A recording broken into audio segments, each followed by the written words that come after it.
Merci beaucoup et puis merci pour cette invitation. Et puis je suis assez contente voilà, pouvoir vous parler de Reich, qui est euh, euh, somme toute finalement une découverte pour moi assez récente. Euh, donc il y a un programme de travail en cours, et donc il y a un caractère aussi préparatoire des choses que je vais vous présenter. Euh, Reich, il a écrit énormément, beaucoup trop, enfin je sais pas, mais moi je vais m'appuyer principalement sur certains textes, et évidemment principalement sur la psychologie de masse du fascisme. Donc la première édition, c'est 1933. Je vais m'appuyer aussi sur l'analyse caractérielle. C'est pareil, c'est 33, c'est les mêmes années, l'irruption de la morale sexuelle, 32, et puis un texte qui est très connu, enfin assez populaire, Écoute petit homme, qui est un texte plus tardif, hein, de la fin des années 40. Je vais peut-être faire des- un long préambule, hein, plusieurs remarques introductives pour situer un peu Reich, qui est à la fois quelqu'un de très très connu et qui a rencontré une postérité posthume assez incroyable, hein, puis qui a été relancé par les mouvements autour de 68, alors que il était mort en prison, très seul et puis très discrédité aussi. Mais c'est à la fois quelqu'un dont on connaît le nom, le rôle dans le freudo-marxisme, et dont on ne connaît pas forcément très bien l'œuvre.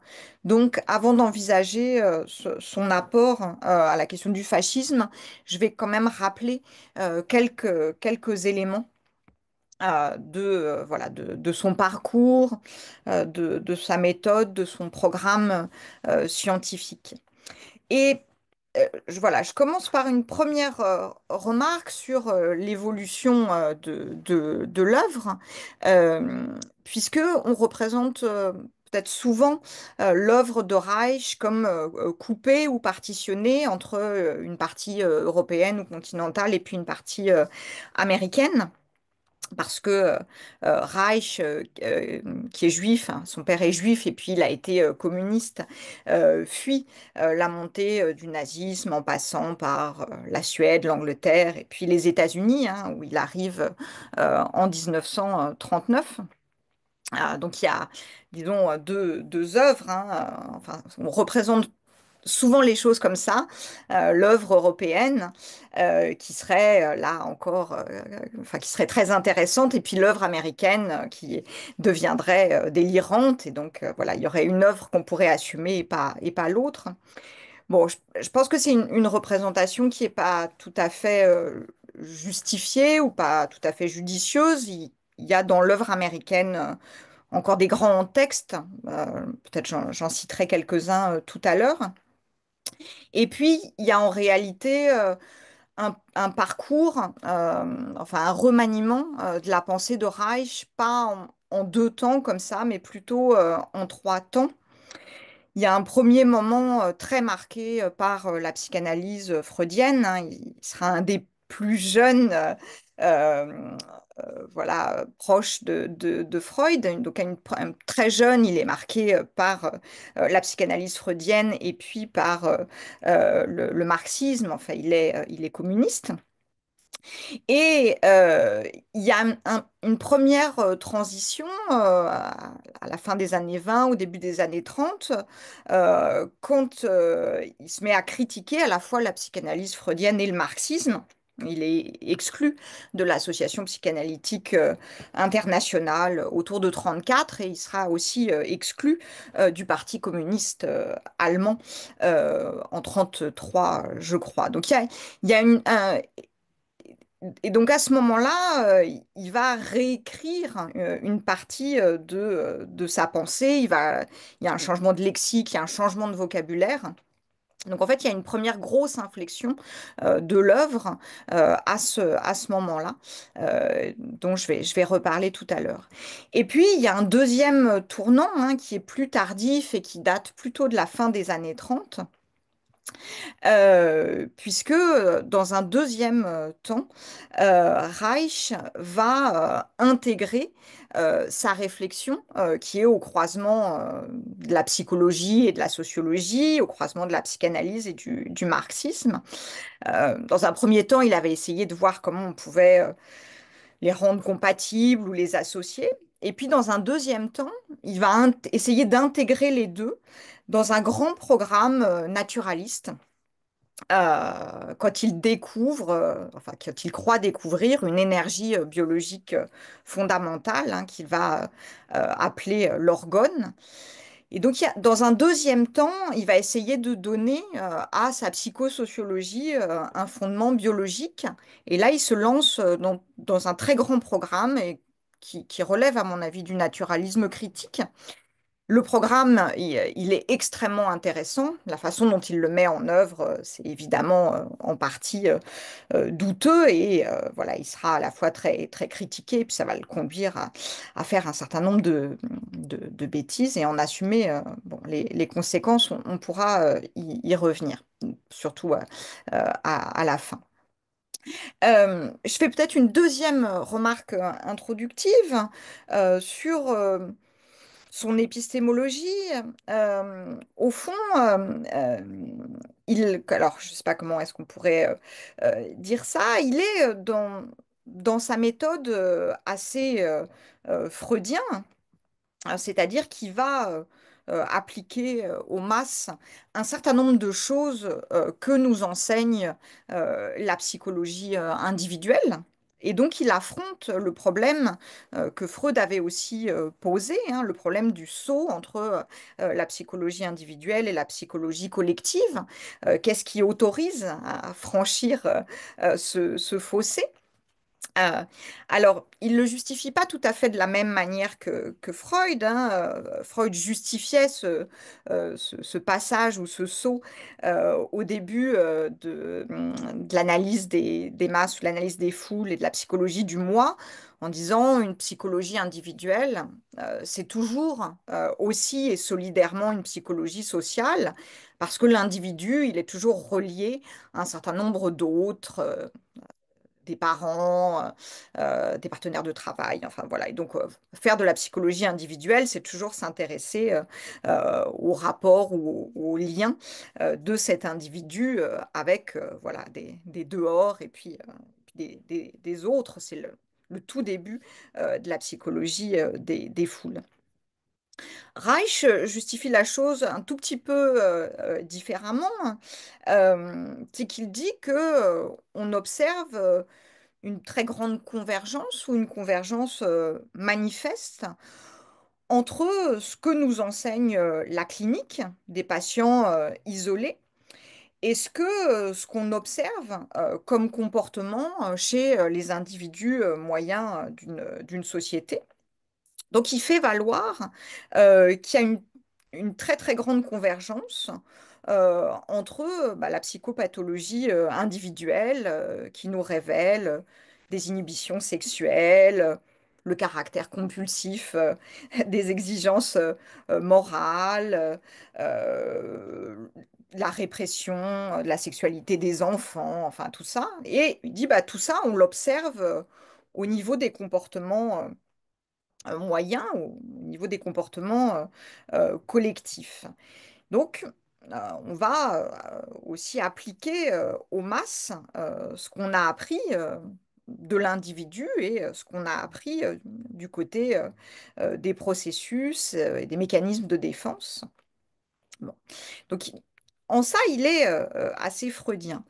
Il est assez freudien pour une autre raison méthodologique, c'est que, en dépit de ce franchissement du fossé entre la psychologie individuelle et la psychologie collective, euh, il va s'appuyer presque uniquement sur ce que nous enseignent des mécanismes individuels de défense. C'est-à-dire qu'il va utiliser comme opérateur des mécanismes ou des processus qui concernent l'individu et qui peuvent, d'une certaine façon, être observés chez beaucoup de gens.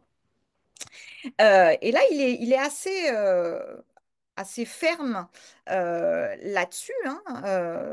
On va se limiter à ce que les processus individuels peuvent avoir de typique. Euh, et donc, il y a ça aussi chez Freud, c'est que la psychologie de masse ou la psychologie collective, elle est toujours réinscrite dans l'espace de la psychologie individuelle.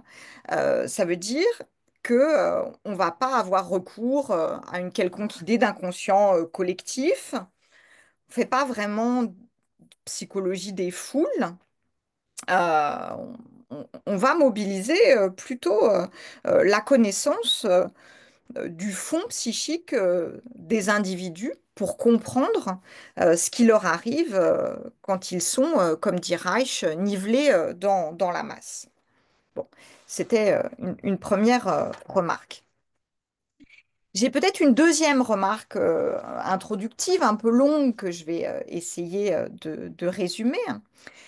Si on veut comprendre le parcours de Reich, hein, il est connu pour sa contribution au freudo-marxisme. C'est un des grands contributeurs hein, de ce qu'on appelle le freudo-marxisme. Et donc, il a essayé toute une partie, enfin, pendant toute une partie de son œuvre, euh, d'associer Freud et Marx. Et en même temps,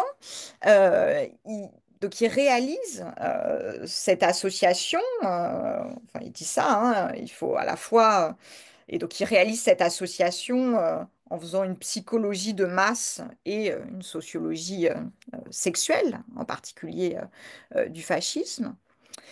En même temps, il opère cette association en renvoyant Freud et Marx dos à dos, hein, c'est-à-dire en conduisant une critique assez serrée et assez sévère euh, du marxisme et de la psychanalyse. Et je voudrais peut-être rappeler quelques éléments de sa double critique pour qu'on comprenne mieux la suite. Je vais essayer d'être pas trop longue sur cet aspect. Sur la critique du marxisme et le réaménagement du marxisme, hein, qui va conduire aussi à son exclusion du Parti communiste allemand, mais aussi au fait qu'il va abandonner toute une partie du lexique euh, marxiste. Euh, voilà, j'indique quelques éléments qui me semblent importants chez Reich et qui, quand on les lit aujourd'hui et quand on se dit qu'il a fait ça dans les années 20 et dans les années 30, ça donne une grande, je pense, actualité aussi à la pensée de Reich. Peut-être plusieurs choses. Euh, Reich commence par faire toute une critique de ce qu'on a appelé après lui les destins historiques du marxisme, hein, ou de ce que Castoriadis appelle les destins historiques du marxisme.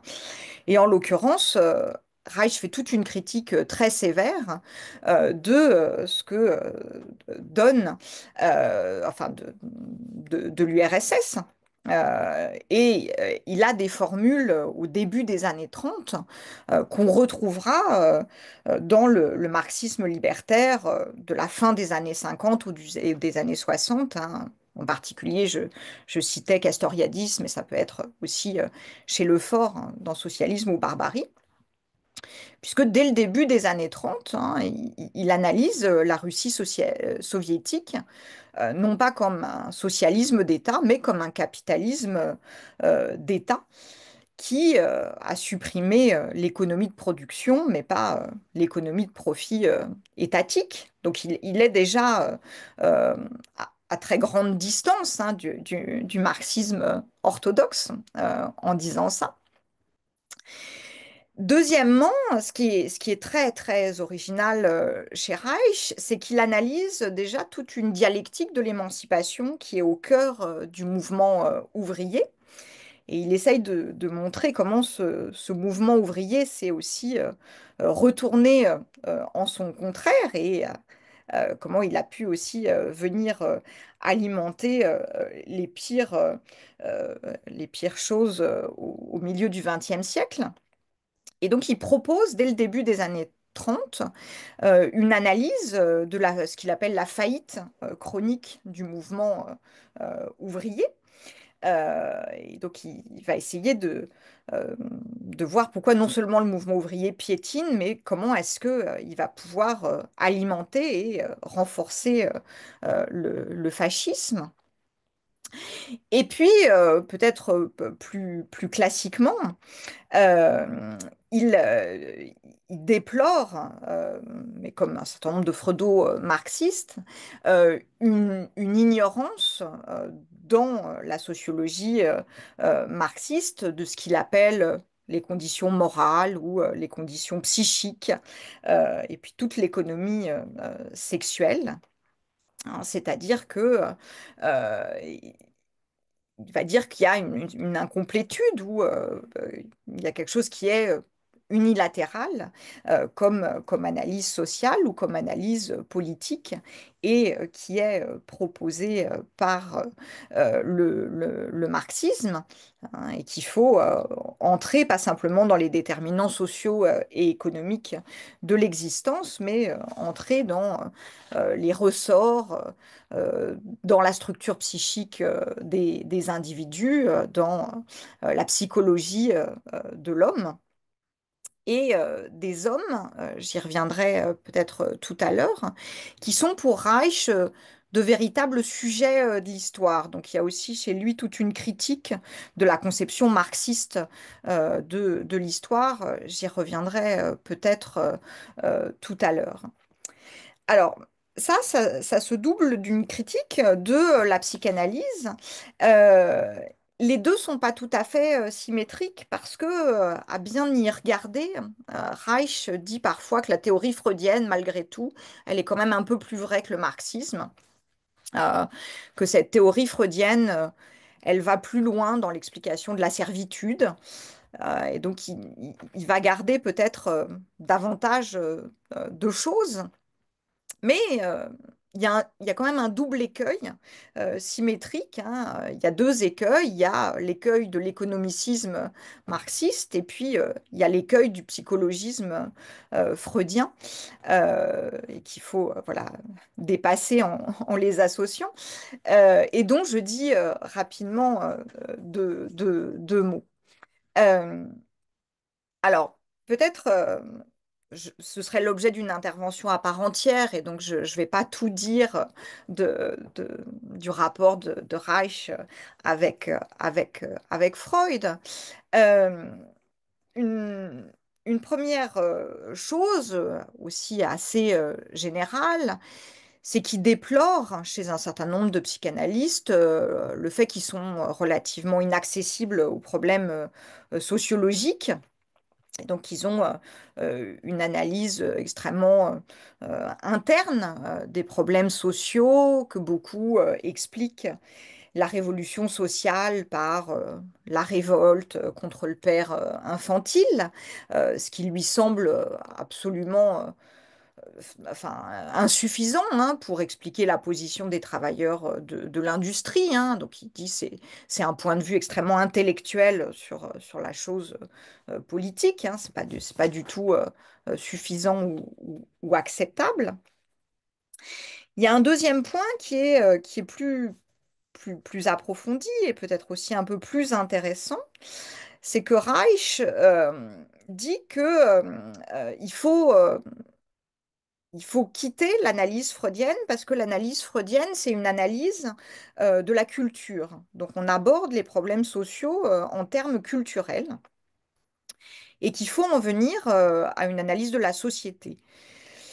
Pourquoi est-ce qu'il dit ça? Parce que dans l'analyse freudienne de la culture, c'est une analyse assez structurale de la contradiction entre les exigences de la culture et la vie pulsionnelle des individus.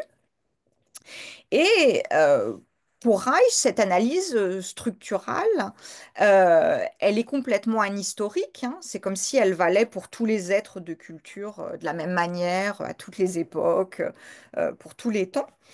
Euh, Alors qu'une analyse de la société va nous apporter un cadrage à la fois historique et sociologique précis, hein, c'est-à-dire qu'on va pouvoir corréler des problèmes sociaux, et puis on va voir la question historique du fascisme, à des organisations sociales déterminées, des organisations du travail, des choses beaucoup plus précises que ne le fait Freud.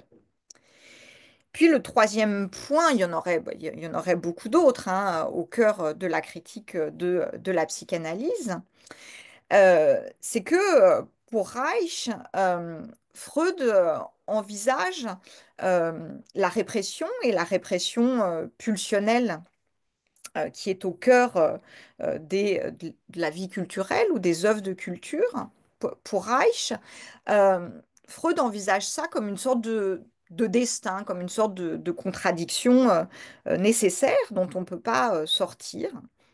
Hein, finalement, être un être de culture, ce serait être voué ou être destiné à renoncer à un certain nombre de pulsions ou de désirs qui sont les nôtres.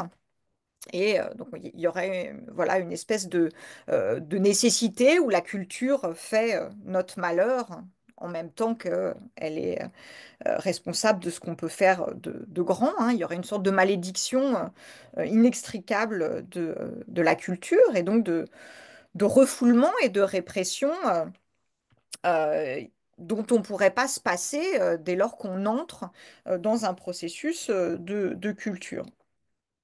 C'est quelque chose qui semble tout à fait inacceptable à Reich, qui, alors peut-être j'y reviendrai tout à l'heure, hein, dit qu'il y a des œuvres de grande culture qui sont, enfin, et des grandes cultures qui sont pas du tout névrosées. Donc peut-être je dirai tout à l'heure, enfin je donnerai quelques éléments tout à l'heure sur son rapport aux sociétés primitives.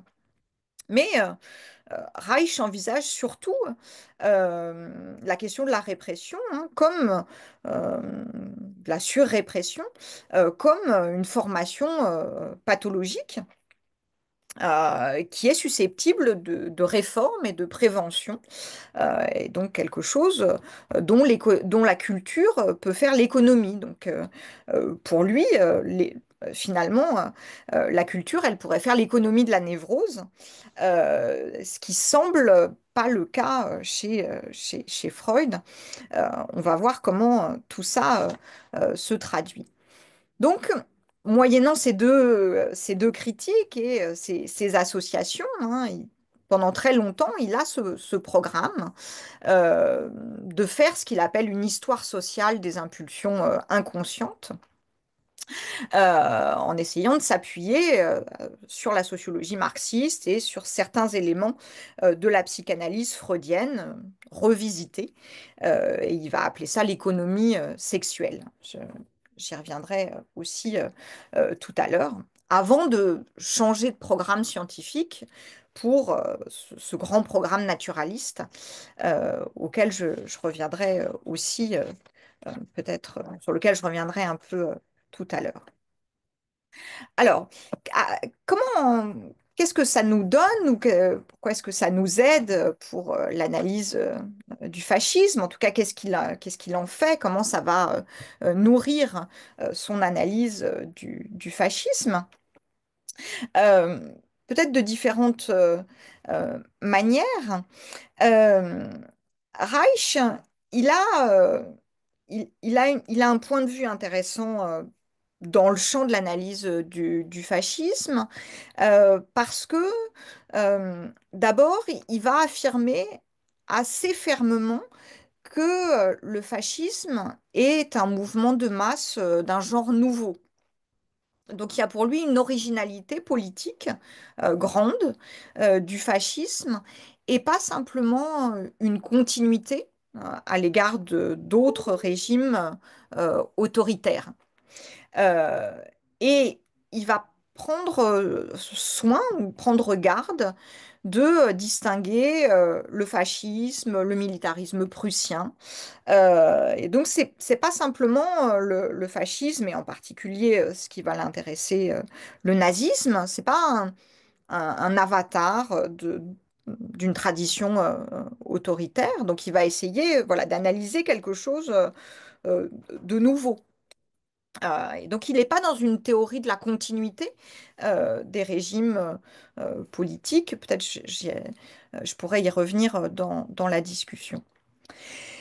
La deuxième chose très intéressante, c'est que il va peut-être dans son analyse du fascisme insister sur deux grands critères qu'il met en avant, qui est d'un côté le soutien des masses, le fait que voilà, le fascisme s'appuie sur les masses, sur une situation de détresse des masses, qui est une situation acquise. Euh, Ça veut dire que ce soutien des masses, c'est pas du tout quelque chose de naturel et ça lui permet de distinguer son analyse du fascisme de tout grégarisme. Il n'y a pas, il y a pas du tout voilà, de pensée grégaire chez Marx, chez Reich. Il y a, voilà, on va se demander qu'est-ce qui génère ce soutien ou ce consentement des masses. Les masses, elles sont pas vouées inéluctablement à voilà, choisir des leaders. Il est pas du tout, elles n'ont pas besoin d'être dominées. Enfin, il y a pas un tel grégarisme chez Reich. Et ce qui est intéressant, et c'est ce que je vais développer ensuite, c'est que il aborde le fascisme via la question de son support populaire ou de son soutien par les masses humaines. Et puis, deuxième critère, euh, il rapporte ce soutien aux contradictions de la structure, ou de ce qu'il appelle la structure caractérielle de l'homme nivelé dans la masse. Et donc, il va faire intervenir toutes sortes de considérations sur le rôle des contradictions de la formation caractérielle pour expliquer le fascisme. Alors, je vais essayer de donner des éléments pour éclairer les deux points. Euh, et je commence par le premier, qui est une démarche très méthodologique, très originale, qui consiste à regarder le fascisme par le bas ou le fascisme par en bas, si vous voulez, et à faire quasiment une théorie de la servitude volontaire à propos du fascisme.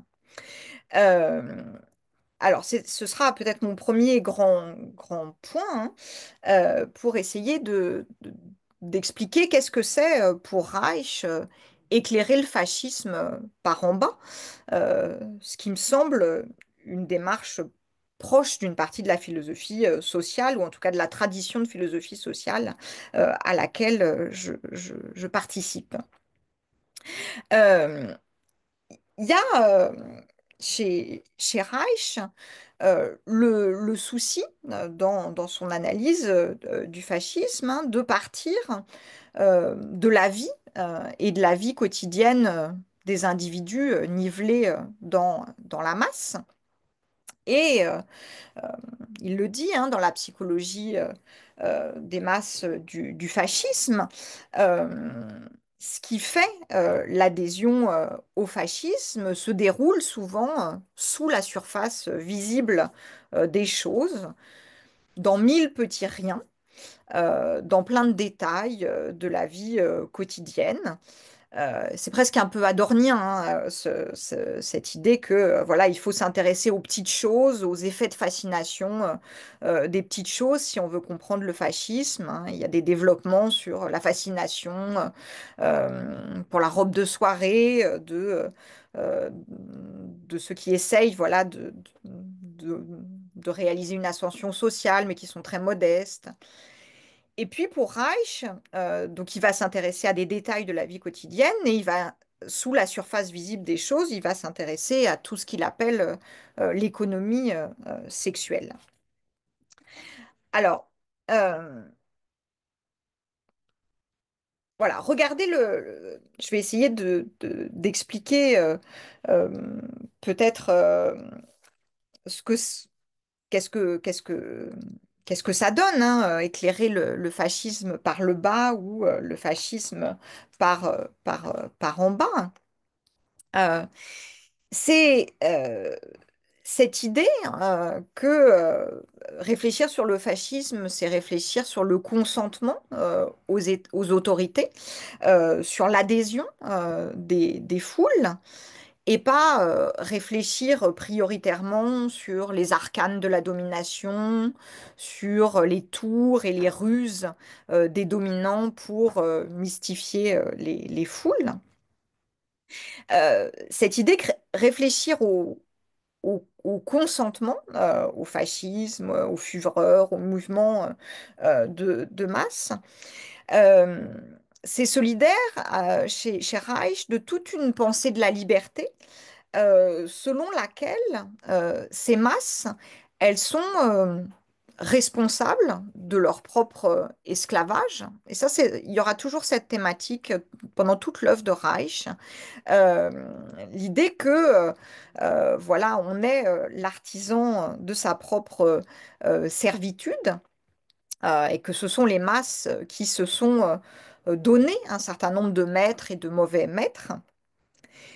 Et dans l'esprit de Reich, cette question du consentement, elle va de pair avec une perspective émancipatoire parce que si l'esclavage vient des masses ou vient d'en bas, ça veut dire qu'il est aussi à leur disposition de se débarrasser de leur mal ou de leur servitude, ou de secouer leur joug. Et que donc, il y a aussi toute une perspective émancipatoire qui vient de cette analyse de la servitude volontaire et qu'on n'a pas pour Reich quand on prend le problème du fascisme à partir de la mystification des foules, des arcanes de la domination, des ruses du pouvoir, etc., etc.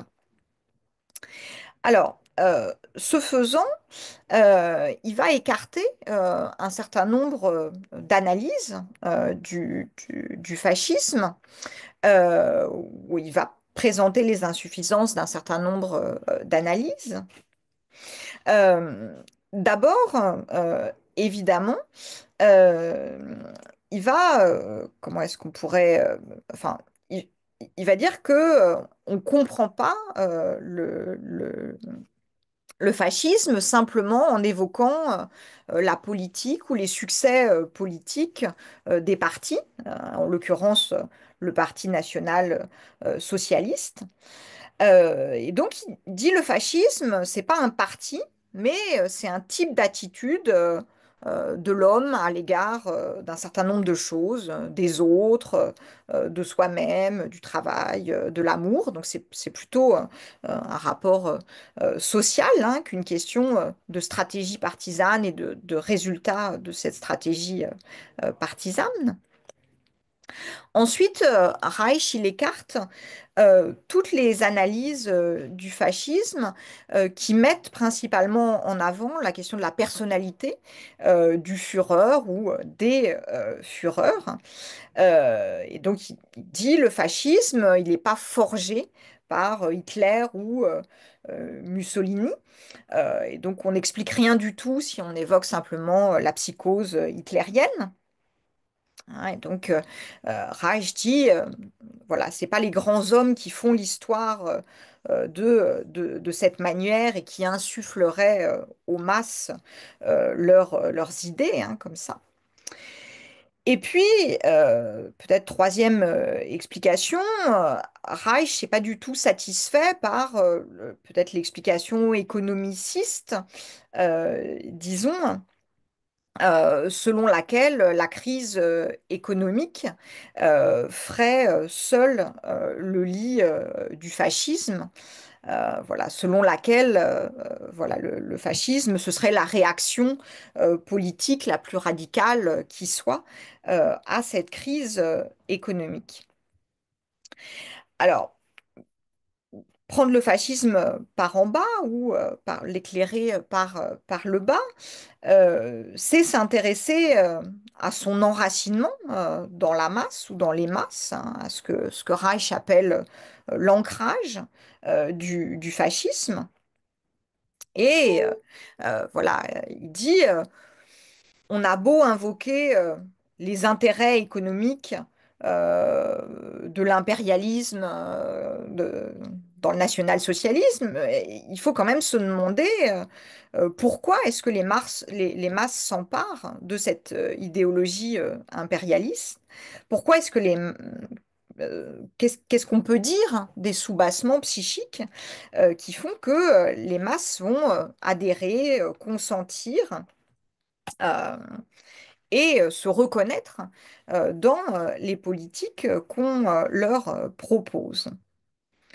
Donc, il y a cette idée que les leaders politiques et les leaders fascistes, s'ils ont eu du succès, c'est parce que leur caractère personnel, leur idéologie, leur programme trouvaient à se soutenir de la structure moyenne d'une très large couche d'individus nivelés dans la masse, euh, ou que leur personnalité coïncidait hein, avec ce qui était appelé ou attendu par de larges couches de la population. Donc, euh, Reich refuse un peu l'idée que les masses, elles seraient simplement trompées, mystifiées, égarées, soumises.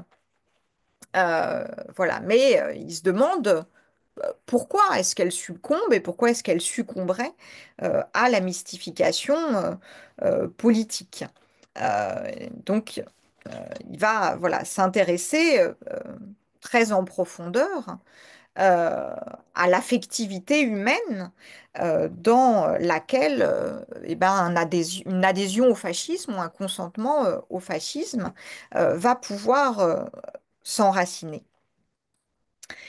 Autre caractéristique ou spécificité de cette analyse du fascisme par le bas ou par en bas, c'est qu'elle met l'accent sur l'acrasie, je dirais, ou l'acrasie morale des masses. Et c'est ça, c'est une thématique qui est très importante chez Reich. C'est que Reich nous dit les masses sont pas complètement mystifiées ou aveugles. Euh, elles ont été confrontées à un certain nombre de choix entre je sais pas, la barbarie et le socialisme, hein, face à ces choix, elles ont développé des réactions anormales. Euh, alors, il est un peu, il a toute une rhétorique assez bien huilée, hein. Il lui arrive souvent de faire la liste de tous ces choix qui se sont soldés par une acrasie des foules. Peut-être, je cite un exemple donc de ces réactions anormales dans la révolution sexuelle, hein. Voici quelques types de réactions anormales des foules. Mourir de faim face à l'abondance, rester exposé au froid, à la pluie, à la neige, en présence de charbon, de matériel de construction et de place pour bâtir. Croire qu'une puissance divine à longue barbe blanche régit toutes choses et que l'on est à la merci de cette puissance, pour le bien comme pour le mal. massacrer d'innocentes personnes avec enthousiasme et croire que l'on doit conquérir une région dont on n'avait jamais entendu parler auparavant, etc., etc. Hein, je pourrais peut-être prendre d'autres listes hein, de cette acrasie dans Écoute, petit homme, hein, où Reich écrit, tu avais le choix entre la montée aux cimes pour devenir le surhomme de Nietzsche et la descente pour devenir le sous-homme de Hitler. Tu as crié Heil et tu as choisi l'Untermensch. Tu avais le choix entre les institutions vraiment démocratiques de Lénine et la dictature de Staline. Tu as choisi la dictature de Staline, etc., etc. La liste est très, très longue. Donc, acrasie des masses. Et puis, encore une spécificité de cette analyse du fascisme par en bas ou en termes de servitude volontaire, c'est que euh, Reich insiste au cœur du consentement des masses sur la question de la contradiction. C'est-à-dire que ces masses, elles consentent ou elles adhèrent au fascisme absolument contre leurs intérêts propres. C'est-à-dire que ce faisant, elles sont pas en train de satisfaire de vils instincts, un égoïsme ou un narcissique. Et c'est ça qui est très, très, c'est ça l'énigme, ou une des énigmes du fascisme, c'est que cette adhésion est manifestement en opposition avec les intérêts, et en particulier les intérêts des masses laborieuses qui adhèrent au national-socialisme. Euh, c'est l'objet, je regarde l'heure qu'il est, je vais un petit peu dépasser, c'est l'objet pour Reich principal de la psychologie sociale, euh, c'est d'essayer de comprendre euh, pourquoi est-ce que on agit contre son intérêt. Pourquoi est-ce que la majorité des affamés volent pas? Pourquoi est-ce que la majorité des exploités se mettent pas en grève? Pourquoi la majorité, beaucoup d'ouvriers allemands ont donné leur voix à Hitler, qui en réalité traitait avec les gros industriels, promettait d'interdire les grèves.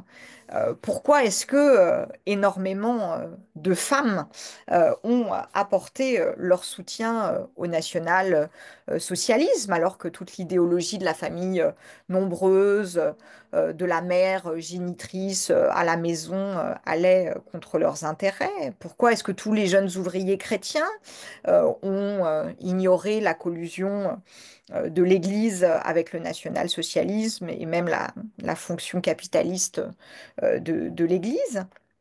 Donc, euh, cette énigme du fascisme et ce que Reich met en avant euh, comme problème relevant de la psychologie des masses, c'est tous ces phénomènes dans les masses qui les poussent à penser et à agir à l'encontre de leurs intérêts vitaux. Et puis, peut-être dernier aspect hein, de cette perspective très, très originale hein, qui aborde le fascisme presque en termes de servitude volontaire, euh, c'est que Reich appartient, on dirait, à Bensour dirait qu'il appartient peut-être à la tradition de la liberté, hein. Alors, Reich dit qu'il est optimiste ou il dit qu'on le traite d'utopiste. Et c'est un petit peu ce que je vous disais tout à l'heure. C'est que le problème et la solution, le problème politique et la solution politique ont le même lieu. Euh, c'est la question du consentement des masses. Ce qui fait qu'il y a une émancipation euh, possible si les masses sont les artisans ou l'artisan de leur propre malheur. Euh, Elles vont, hein, comme dit Reich, pouvoir seules se tirer de leur propre bourbier, hein, moyennant de défaire un certain nombre de liens, peut-être que je vais indiquer tout à l'heure. Donc Reich, dans sa critique du marxisme, il fait valoir cet aspect-là, hein, le fait que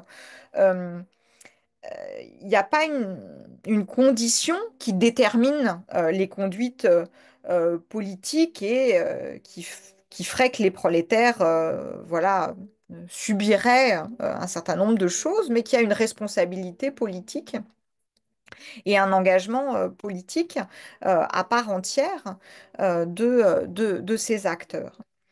Alors, je regarde ce qui me reste.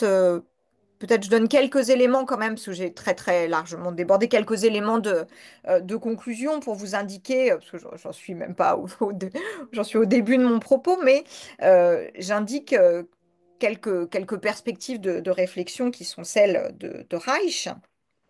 Alors, quand Reich voilà, essaye de mettre en avant ce qu'il appelle parfois les charnières du fascisme allemand, euh, il va faire tourner l'essentiel de son analyse autour de la question de la répression de la vie sexuelle et de la régulation sociale de la vie sexuelle humaine, et en particulier autour de la question de la répression de la vie sexuelle des jeunes. Et ça va être le pivot hein, ou la charnière de l'ensemble de son analyse, hein, ce qu'on fait à la jeunesse. Et ça donne, dans la psychologie de masse du fascisme, peut-être deux choses qu'on pourrait exploiter, enfin que je pourrais expliquer. Le fait qu'il va reconduire la question de la théorie raciale, hein, qui est un pivot du fascisme allemand, il va reconduire une partie de cette question raciale à la question du mélange sexuel des classes. Peut-être c'est une des premières choses. Et puis la deuxième, c'est qu'il va conduire une critique extrêmement sévère de la famille autoritaire qui se présente pour lui vraiment comme le laboratoire du fascisme, hein, une sorte d'État dans l'État, avec toute une théorie chez Reich de la transmission de la domination, une domination dans la famille qui a pour pivot la répression sexuelle et qui va préparer et permettre la domination politique. Ça, ce serait peut-être les premières choses à expliquer.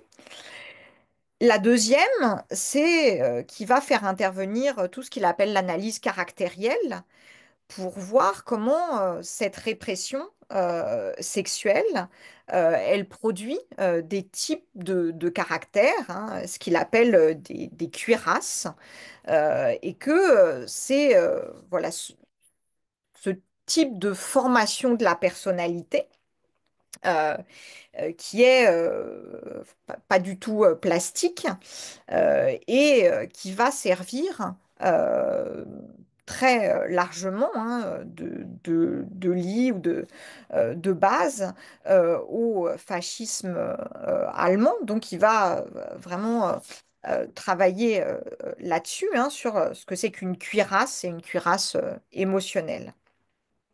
Et puis peut-être pour finir, je dis un mot de la question de l'antifascisme hein, que j'ai pas du tout abordé. Euh, ce qui, ce qui est très, très, peut-être très intéressant chez Reich, c'est que cet antifascisme, c'est pas non plus du tout une question politique ou une question de parti ou une question de stratégie politique. Il y a chez Reich toute la critique des libertés formelles et toute la critique de la social-démocratie. Il va plutôt aborder la question de l'antifascisme à partir de son programme naturaliste et à partir de la triple centralité de la connaissance de la sexualité et du travail et développer des institutions vraiment démocratiques, c'est mettre en œuvre hein, un régime de besoins qui permettent aux besoins de travail, de connaissances et aux besoins sexuels de s'exprimer ou de trouver une expression naturelle. Donc il y a tout un naturalisme critique chez Reich, voilà, qui structure cet antifascisme avec une chose extrêmement originale et singulière euh, dès les années 30 chez lui, c'est qu'il a, et c'est peut-être le cas d'aucuns, hein, dans le freudo-marxisme ou dans l'école de Francfort, il a toute une vraie théorie du travail avec l'affirmation très très forte de la centralité du travail, hein, non seulement la centralité anthropologique du travail, mais la centralité émancipatoire du travail.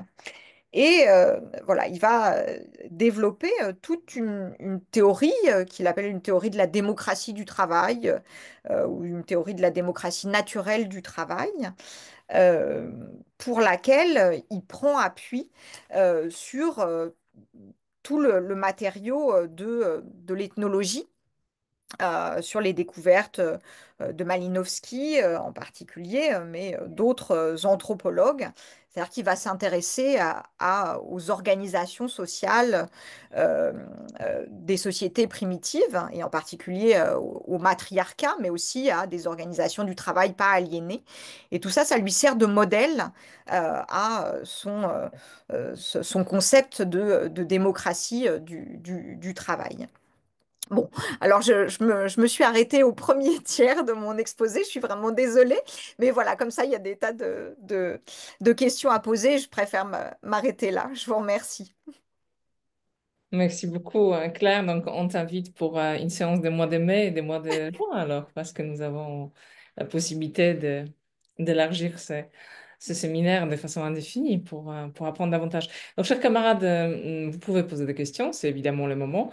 Je ne vais pas insister tout de suite sur vos questions, même si je vous invite de nouveau à lever la patte de façon virtuelle. Vous savez comment on fait dans le truc qui s'appelle réagir ou réaction, je ne sais pas, il y a une main virtuelle, donc n'hésitez pas ou sinon posez votre question sur le chat. Moi, j'ai vraiment voulu te poser tout de suite la question de savoir comment tu pourrais nous aider à comprendre avec Reich la particularité du fascisme. Pourquoi je te pose cette question? Parce que la question des foules, elle apparaît un peu plus tôt, elle apparaît avant le fascisme, elle apparaît évidemment avec Gustave Le Bon. Donc, Gustave Le Bon qui observe, on va dire, le monde de la fin du 19e siècle, mais à partir finalement des années 70, 1870. Et pour moi, le fascisme est possible. Pardon, pour moi, le phénomène des foules est nouveau aussi. Je pense, il est observé pas pour moi, c'est pas pour moi, mais c'est quoi qu'il en soit, il est rendu possible par l'existence de la presse, de toutes sortes d'agora, etc. Donc la création, et évidemment par la démocratie, par le fait que la voix du peuple commence à compter. Donc la foule commence à émerger dans ce contexte. Bon, j'ai rien d'original, c'est pas du tout une analyse originale, c'est une analyse classique de Serge Moscovici, évidemment. Donc face à ça, Gabriel Tarde, mais ensuite, évidemment, aussi, en même temps, Gustave Le Bon constate la foule, mais la foule, c'est pas encore le fascisme. Donc, c'est quoi le fascisme, en fait? C'est une bonne question. Alors, Reich, il met aussi en avant un certain nombre d'éléments sociologiques, hein. Si on regarde la psychologie de masse du fascisme, hein, il s'appuie sur l'analyse d'énormément de textes. Enfin, donc en fait, c'est une analyse historiquement assez documentée, hein. Bon, lui, il insiste au cœur du fascisme allemand sur l'importance sociologique de l'entrée des classes moyennes sur la scène politique. Et parce que ces petites classes moyennes, évidemment, elles sont portées, elles sont structurées pour lui par la famille bourgeoise et par les contradictions de la famille bourgeoise. Donc, c'est un de ces opérateurs d'analyse, c'est le soutien des classes moyennes. Et alors, le soutien un peu contradictoire, hein, des classes moyennes au national-socialisme. Et du coup, Reich, peut-être, il met en avant euh, le fait que la social-démocratie a aussi participer, enfin, au fait que la politique social-démocrate a ouvert la voie au fascisme aussi par euh, l'embourgeoisement d'une partie de la société et enfin, le renforcement de cette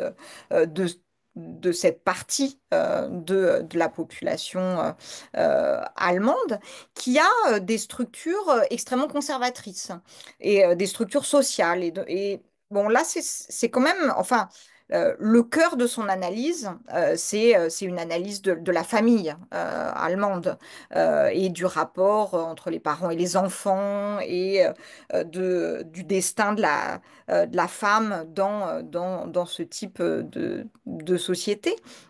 Et c'est ce qui est bon, c'est ce qui est assez aussi sympathique chez Reich. Il est complètement féministe. Enfin, et donc il trouve ça c'est absolument insupportable ce qu'on fait aux femmes dans ce genre de famille.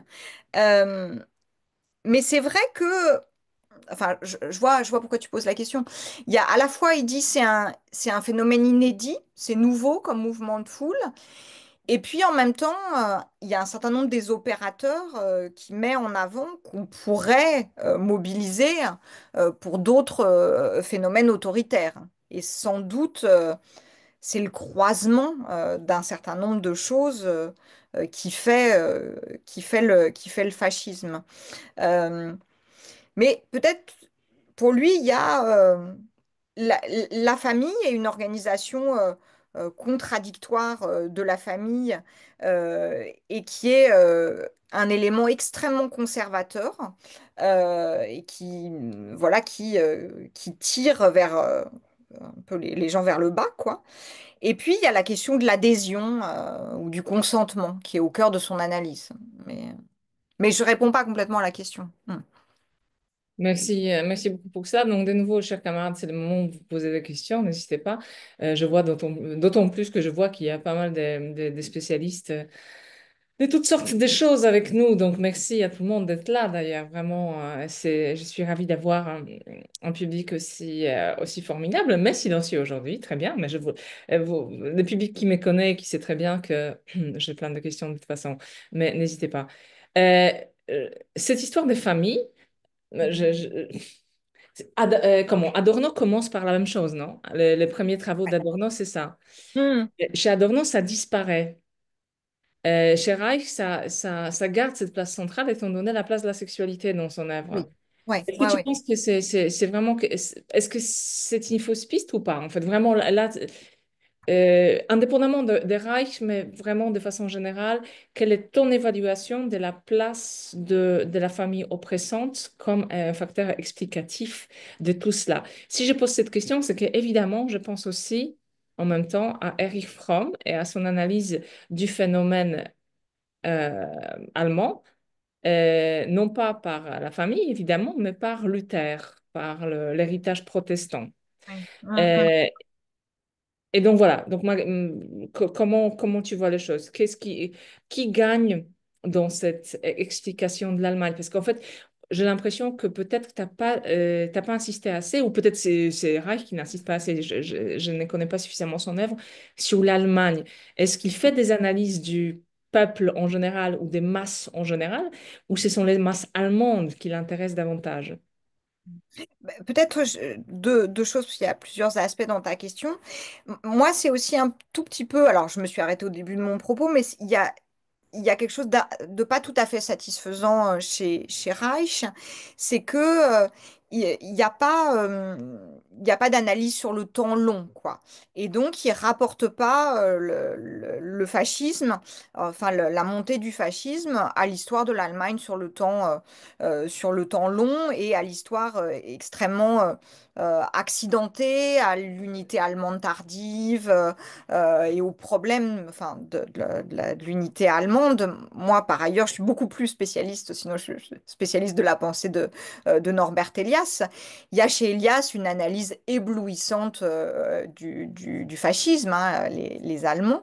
Et alors là, c'est une démarche tout à fait différente, puisque Pardon, Elias va dis-nous où. rapporter. C'est où? Dans quel livre vous... Et alors, c'est traduit des fois par les Allemands, mais il y a un titre en français beaucoup plus compliqué. C'est un très très gros livre composite qu'il a passé une partie de sa vie à écrire et dans lesquels il va ancrer toute l'histoire du national-socialisme dans un peu la formation extrêmement chaotique de l'identité allemande et du narcissisme allemand en remontant à toute l'histoire du duel, à bon, et donc il va chercher des choses sur plusieurs siècles qui sont extrêmement éclairants pour comprendre l'attachement, le rapport à la violence, la place euh, de l'armée. Et c'est vrai qu'avec la focale qui est celle de Reich, qui est quand même une focale étroite, un peu années 20, années 30 hein, seulement, et ben, on n'a pas euh, toute cette question nationale. Peut-être ça s'explique. Alors, Reich, il est internationaliste, donc il a une sorte de haine de tout ce qui est national. Et du coup, quand on lit le texte, c'est vrai que moi, voilà, je trouve qu'il y a cette insatisfaction là euh, sur le temps long, quoi, du national-socialisme. Peut-être la deuxième partie de la question sur la famille. Bon, moi, je pense que c'est un opérateur extrêmement important et qui est décisif dans l'explication du fascisme et dans l'explication de la domination. Et il a dit comme la famille bourgeoise, elle est fondée ou elle est scellée autour de la question de la répression. Euh, c'est une structure de domination qui prépare l'acceptation de la domination politique. Donc c'est une sorte de courroie de transmission de la domination. Bon. Moi, je trouve que c'est quelque chose d'extrêmement juste. Peut-être si on laisse Reich de côté, moi je fais enfin à côté, mais c'est une sorte d'autre vie, de la psychodynamique du travail, c'est-à-dire c'est de la clinique de la souffrance au travail. Enfin, et c'est quelque chose qu'en clinique on documente assez bien, hein, comment des situations de domination dans l'enfance empêche de développer une autonomie morale subjective et rendre les gens enclins à accepter un certain nombre de choses, témoigner de servitude volontaire au travail. Donc, on peut quand même établir hein, le lien entre la domination familiale et puis certaines dispositions à la domination politique hein, ou oui, la tendance à l'accommodement. Donc, moi, ça me paraît quelque chose de très fort chez Reich. Mm. D'accord, très intéressant. Donc, c'est à voir et à creuser à la limite lors d'une séance supplémentaire, tout simplement le rôle de la famille dans le contexte fasciste. Ouais. Ah, très bien. Il y a avec nous Florence Kemax, qui est Mm. professeure invitée à l'Université de Lorraine. Chère Florence, ne voudrais-tu pas poser ta question vocalement, peut-être? Si ce n'est pas le cas. Oui, si Ah, super. je peux. Oui, bonjour. Donc, merci beaucoup pour cet exposé très intéressant qui nous a un peu laissé sur notre faim parce qu'il y avait beaucoup de Mm. trucs à découvrir encore. Mais oui, en vous écoutant, je me disais, bon, vous avez tracé un contraste entre ce qui relève d'une dimension sociale et qui serait distincte de la culture, puisque Wilhelm Reich semblait vouloir se prendre cette distance par rapport à Freud, dont il estimait que l'approche était trop culturelle. Et je me demandais en quoi, par exemple, les éléments que vous venez de donner sur la famille euh, euh, relèvent plus du social que de la culture, et si Reich avait donné comment est-ce qu'on pourrait dire, d'autres aspects de notre vie qui sont dans le rapport à nous-mêmes, aux autres, etc., qui entreraient dans cette catégorie du social et pas du culturel. Enfin, voilà. Merci. Ouais. Merci beaucoup. Euh, Effectivement, peut-être ça, j'y ai pas énormément euh, insisté.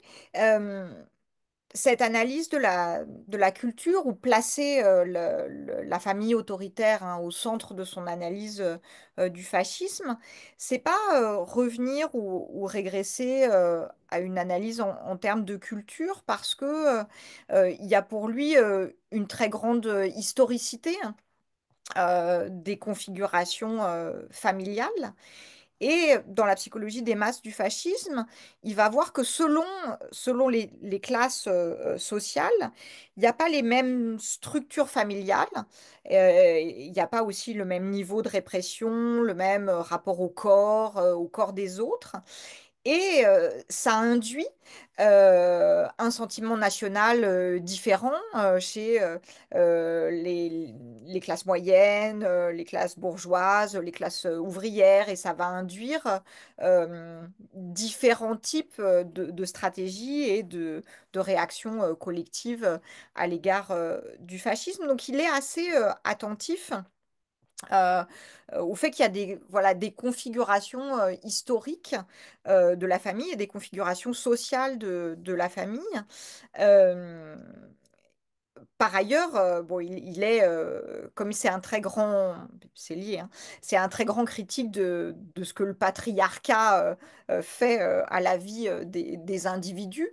Évidemment, le modèle oedipien, enfin le modèle freudien lui semble tout à fait insupportable. Et il utilise toujours les exemples empruntés à l'ethnologie avec d'autres compositions familiales, avec l'importance des femmes dans ces constellations familiales-là, la très grande liberté qu'on laisse aux enfants, y compris en matière de sexualité aux adolescents. Euh, donc voilà, je crois que c'est bon, voilà, peut-être ce que je peux dire.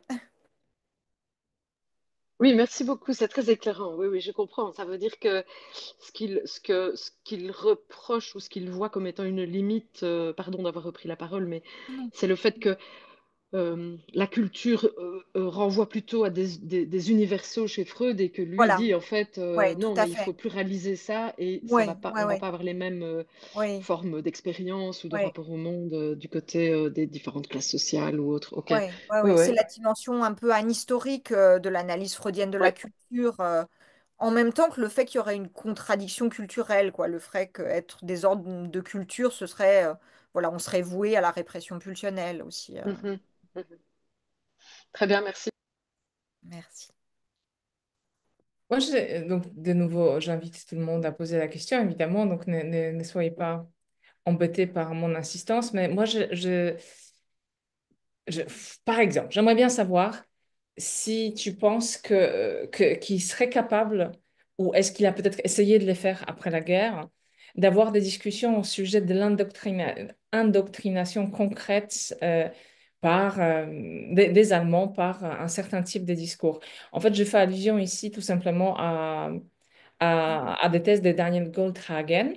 Parce que quand tu parles du fascisme par les bas, par la compréhension du fascisme par les bas avec l'acrasie, etc., Mhm. évidemment, je vois plutôt un futur, un potentiel ami des analyses d'Émile Graham. Mhm. Or, voilà, est-ce qu'il serait capable de prendre au sérieux ce qui se passe au niveau de l'indoctrination dans le contexte du débat pour ceux et celles d'entre vous qui ne savaient pas, il y a ces débats entre, entre deux faces. Oui, c'est un débat caricatural évidemment parce il y a des positions intermédiaires, il y en a beaucoup, mais est-ce que les Allemands ont obéi automatiquement en vertu justement de cette explication milgramienne de l'obéissance aveugle, ou bien ça n'avait rien d'aveugle, ils ont obéi, ils n'ont pas obéi, ils ont été des acteurs conscients du nazisme parce qu'ils étaient convaincus de la vérité du propos du nazisme. Donc ça, c'est l'interprétation plus récente de Daniel Goldhagen. Et voilà, le débat reste ouvert, je pense, même si Goldhagen Goldhagen semble être très, très, très critiqué, Milgram aussi, hein, d'ailleurs. Donc, où est-ce que tu pourrais situer notre ami Reich dedans? Bon, c'est pas très, très, très évident peut-être de le situer. Euh, peut-être plusieurs choses. Il y a évidemment toute une analyse de la question de la propagande hein, dans toute la psychologie de masse du fascisme. Mais euh, pour Reich, c'est un peu une... C'est pas une fausse explication, évidemment qu'il y a de la propagande. Mais pour Reich, quand on dit propagande, ça laisse ouverte la question de savoir pourquoi est-ce qu'on est réceptif à la propagande et pourquoi est-ce qu'on va y apporter foi ou pourquoi est-ce qu'on va la reprendre. Donc pour lui, dire propagande, ça veut dire que il faut qu'on entre un peu dans les soubassements psycho-affectifs et dans les complexions affectives pour voir eh ben, pourquoi est-ce que on va être séduit par tel ou tel discours, pourquoi est-ce que tout d'un coup on va être séduit par l'impérialisme ou par un certain nombre de choses. Et donc, euh, voilà, il n'en fait pas une clé parce que ça exige pour lui de régresser plus loin. Euh, Il y a peut-être un autre aspect. euh, Mais à vrai dire, pardon, juste, Ouais, je ouais, vas-y, t'interromps, vas-y, vas-y. c'est pas juste la propagande, en fait, qui Oui, m'intéresse. C'est vraiment, parce que tout est propagande. Moi, je fais partie des oui. gens qui pensent que tout est propagande. Mes croyances, tout ce que je dis ici, c'est de la propagande. Je viens de faire une propagande en faveur de Goldhagen, par exemple, de façon délicate, mais suffisamment forte pour que les gens se posent la question de savoir qui est ce Goldhagen, regardons qui est, etc. Tout cela pour dire que j'ai rien contre la propagande, mais de facto, il s'avère que les amants y croyaient, quoi, tout simplement. Donc, il y avait des choses qui ont été, qui sont installées dans leur cerveau. En fait, pour moi, la division, mais ça, de nouveau, c'est une prise de position qu'il va falloir un jour que je développe, mes étudiants le savent.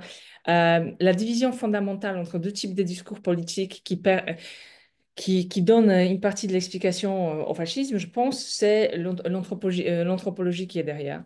Donc, Mm, effectivement, d'un côté, tu as une anthropologie optimiste de la démocratie d'une part ou éventuellement du libéralisme, et de l'autre côté, tu as une anthropologie extrêmement pessimiste où l'homme est pathétique, etc. Il est bas et il faut lui rappeler ça à chaque reprise. Donc ça, c'est évidemment l'anthropologie protestante, par exemple, qui, mm, selon beaucoup, a mm. donné naissance effectivement au fascisme. Donc, voilà.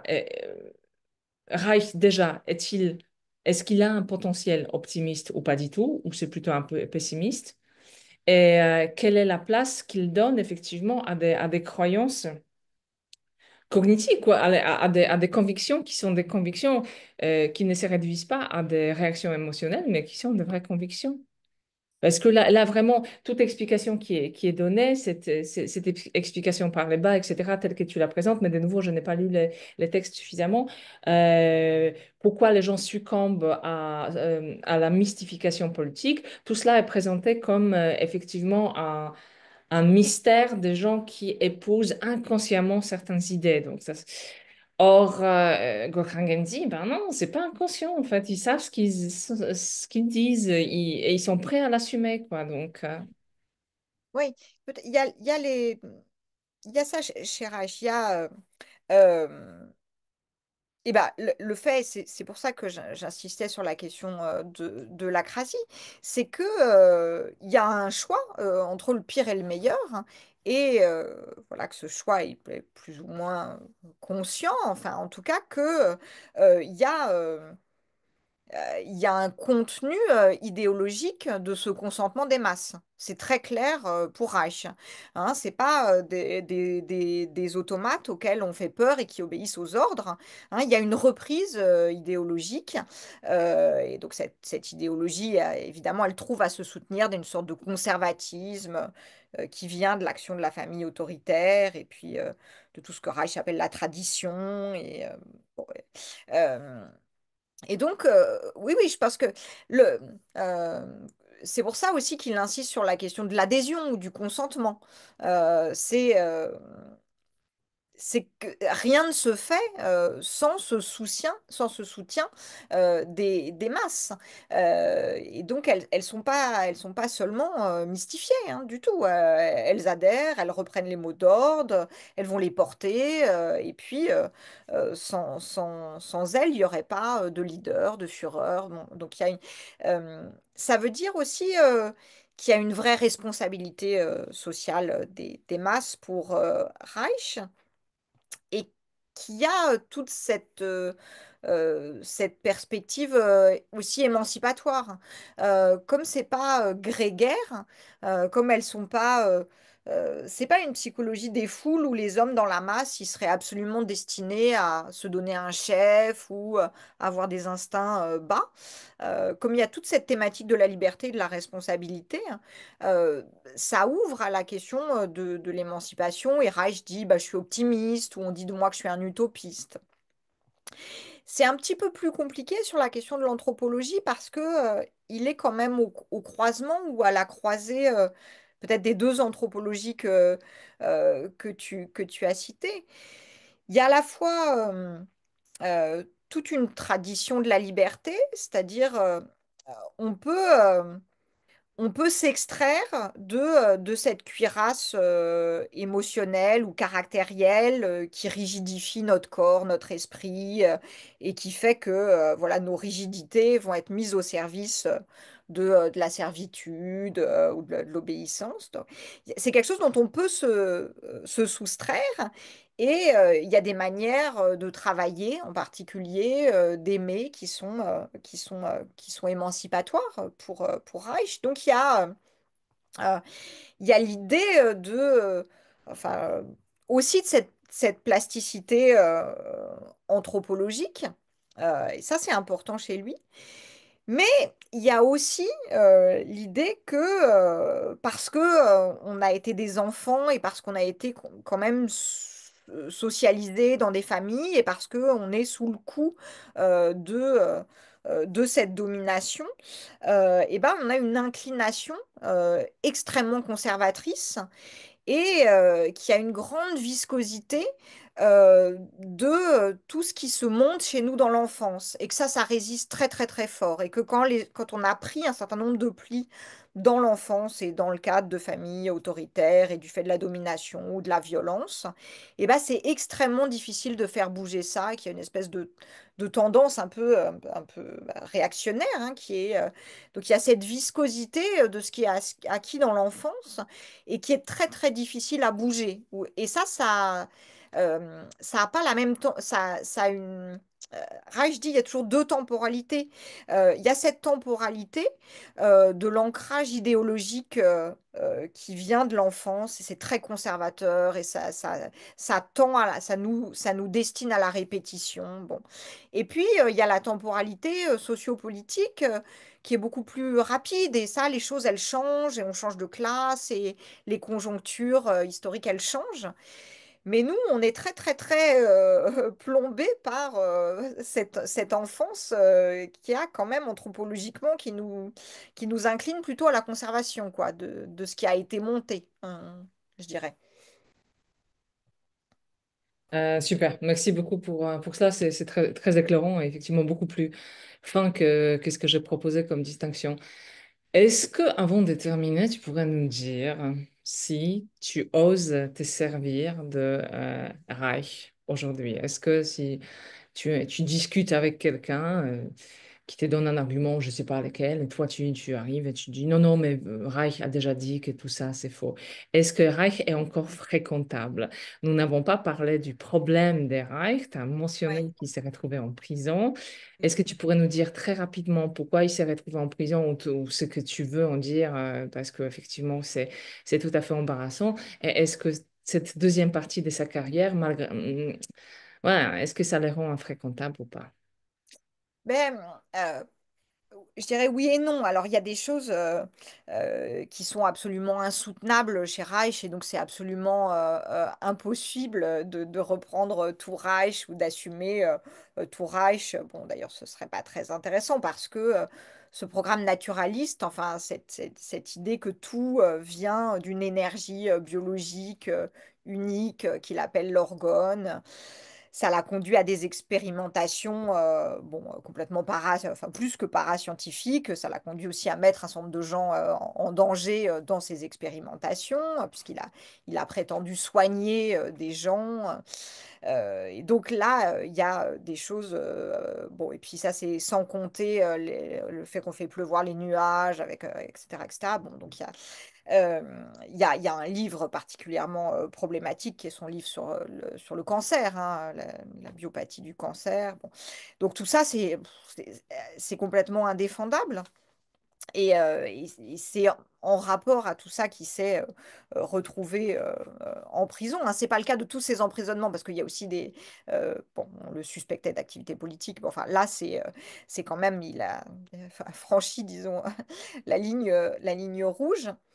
Euh, En même temps, peut-être je pourrais dire deux choses pour, bah, à sa faveur. C'est que, d'une part, ce programme naturaliste ou de naturalisme critique, la démarche intellectuelle, elle est assez intéressante, celle de se demander quelles sont les normes naturelles du corps qui ne trouvent pas à se satisfaire dans les sociétés qui sont les nôtres, hein, et donc prendre la question sociale du point de vue de la vie aliénée ou des formes de vie aliénées où les besoins du corps, de connaissances, de travail, voilà. Donc ce programme intellectuel-là, hein, de naturalisme critique, moi, je le revendiquerais tout à fait, pas du tout pas du tout avec l'orgone et puis tout ça. Il y a un deuxième aspect qui m'intéresse, c'est que on discrédite un peu Reich en disant, bah, Reich, c'est une espèce de pansexualisme, on réduit tout à la question de la répression sexuelle. Et alors ça, c'est complètement démodé. Enfin, on peut plus du tout être reichien. Moi, je trouve que évidemment, il faut élargir ce qu'il entend par sexualité ou par contingentement de la vie sexuelle. Et il a une vision un peu réductrice qui est, bon, pour lui, la sexualité, c'est la fonction de l'orgasme, la satisfaction de la fonction. Et le problème, c'est voilà, que cette fonction ne trouve pas à se satisfaire. Bon, donc il prolonge des choses qu'on trouve chez le premier Freud dans l'analyse de l'hystérie. Mais bon, quand on regarde aujourd'hui, je sais pas, les crispations autour d'un programme d'éducation sexuelle au collège, enfin, dans quel état ça met les gens de parler de sexualité, d'identité sexuelle. Moi, je trouve qu'il met quand même le doigt sur bah, la centralité du sexuel et la centralité du sexuel dans la famille et dans l'éducation des enfants et que c'est un fil qui mérite d'être, un fil reichien qui mérite d'être repris. Alors, voilà, pas tel quel, hein, en l'aménageant. Il n'y a pas que la question de l'orgasme. Enfin, moi, je trouve qu'il touche quelque chose quand on a une anthropologie psychanalytique, en tout cas. Bon, on ne peut pas voilà, se débarrasser, à mon avis, tout à fait de la centralité de la sexualité. Merci pour ça. Parce qu'effectivement, les deux pionniers du freudomarxisme, Fromm et lui, Mm. ils ont fait quelque chose de tout à fait opposé. Tout Fromm a à fait, dit que oui. précisément, Mm. Freud a eu tort de mettre la sexualité au cœur de toutes ces histoires, et notamment de l'instinct de la mort, etc. L'instinct Oui, de la mort peut se comprendre pour Fromm politiquement sans du tout évoquer la question sexuelle qui est effectivement marginale chez Fromm. Donc c'est intéressant de voir que cette question de la sexualité a été... oui. euh, Ils ont une seule chose. Alors, Reich sera très, très, très dur avec Fromm, et donc très, très, très méchant. Mais ils ont une chose en commun, c'est que aucun des deux ne veut reprendre la question de la pulsion de mort et assumer voilà, une sorte de destin politique. Et tous les deux récusent cette partie-là de Freud, hein, en tout cas, s'il y a un seul point commun. Ah d'accord, très intéressant. Oui, il faut voir que je trouve quelque chose un petit texte de comparaison entre deux auteurs. Donc, merci beaucoup pour tout cela. S'il n'y a pas d'autres questions pressantes, on va effectivement s'arrêter ici parce que là, on est à 1h30, donc c'est parfait. Mais effectivement, moi, c'est que tout ce que tu dis, ça me donne envie d'une part de peut-être parler davantage des Reich, mais ça, bon, les gens peuvent aussi peut-être lire un tout petit peu de leur côté. Mais sinon, peut-être revenons à Elias un jour. Tout à fait. Mm. Parce que il s'avère que, comme je l'ai dit dans le chat à l'instant, notre première, une des premières séances de ce séminaire a été consacrée effectivement à Norbert Elias. Mais nous ne parlions pas de fascisme à l'époque, nous parlions plutôt des émotions. Oui. Mm. Voilà. Donc pourquoi pas effectivement parler de l'Allemagne et parler de tout cela avec lui. L'année prochaine, on va enfin parler d'Adorno l'année prochaine avec ta collègue Katia Oui. Genel. Tiens, Voilà. voilà, super. Donc, si tu reviens avec Katia, ce serait top. Oui, Une petite bien séance. sûr, avec plaisir. Très bien. Merci, chère Claire, c'était vraiment fascinant et merci d'avoir fait Merci revivre beaucoup à vous. Mm. ces personnages, hein. Oui, Merci, cher public. merci.